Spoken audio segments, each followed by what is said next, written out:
We look forward to more wedding celebrations from none other than the former royals known as Harry and Meghan, the Duke and Duchess of Sussex.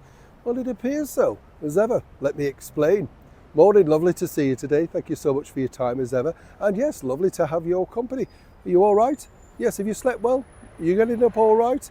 Yeah, I know. Well, it's a struggle, isn't it? Let's be honest. It is a struggle. And I've said this before, but thank you for your lovely comments regarding our chat. I've already thought of some talking points that I think might just get you going as well as they do me. Oh, once you start writing things down, everything starts to annoy you. Is it an age thing, though? Is it the fact that we just get more short-tempered because you're waiting, I was in a bank the other day waiting to pay some money, and you know what it's like? One person on the till.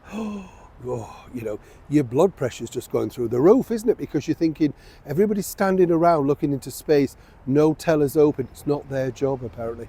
Yeah, we might discuss that in greater detail. I can feel that coming on, can't you?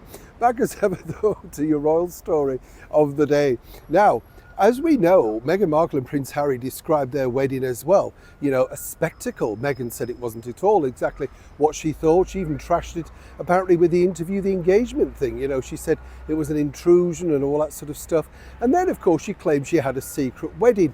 It was interesting because really I covered that royal wedding in such great detail. We were sent to interview everybody, the wedding dress designer, the cake maker, the people who were doing the bunting. I mean, literally, if there was anybody left that I didn't meet regarding the wedding, there was such a celebration and a lot of excitement around it. Whatever that couple says, there was an amazing piece of goodwill. And I do remember, when we were asked to go and film in and I think it was an American channel, if we could go and film in St. George's Chapel.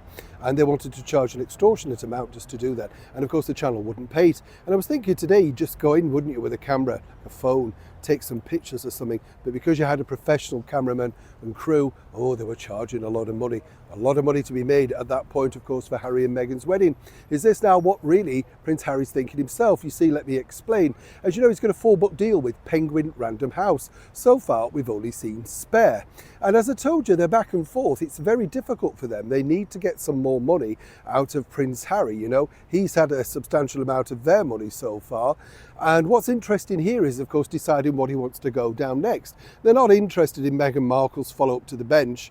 Yeah, well, you can imagine, can't you? It didn't exactly light, the fires, did it? And more importantly, she didn't really do that much to promote it either, really. Neither did he on Spare. Things will be a little bit different this time around, though, I've been told, because Penguin Random House will know that they need to have a bit more publicity.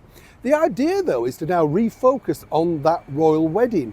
But let me explain the background to this. You see, the idea really is that when, of course, Harry and Meghan, or should I say, Harry himself spoke about the wedding in Spare, it gave him sort of a scant sort of mention. We didn't really know much about the guests, but then again, I don't think they did they? Because they'd invited people they'd never met. But that aside, what's interesting is Penguin Random House want them to go down it in detail, their version of events right up until, of course, the honeymoon and all that sort of thing. So it's sort of a standalone, their love story down in black and white.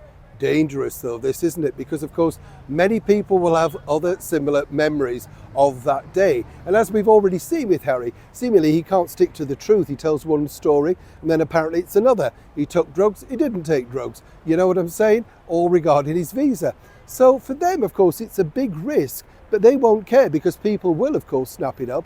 It just remains to be seen if Harry can simply condense it down into the 400-page requirement that will be needed from Penguin Random House. Ideally, they don't necessarily want a ghostwriter this time, but somebody that he simply tells the story to, and they knock it into shape. Cost-cutting, I'm sure you'll agree, and as ever, we have to say allegedly. But it would be interesting because, of course, as they've said, it was a spectacle to them. It wasn't exactly what they were looking for. They were looking to simply get married privately, just the two of them. Of course, we know how that worked out. That turned out to be something of a mystery that even the Archbishop of Canterbury had no idea what she was twittering on about. But Harry and Meghan, the royal wedding revisited, is that a book that you'd pick up? Neil Sean in the very heart of London.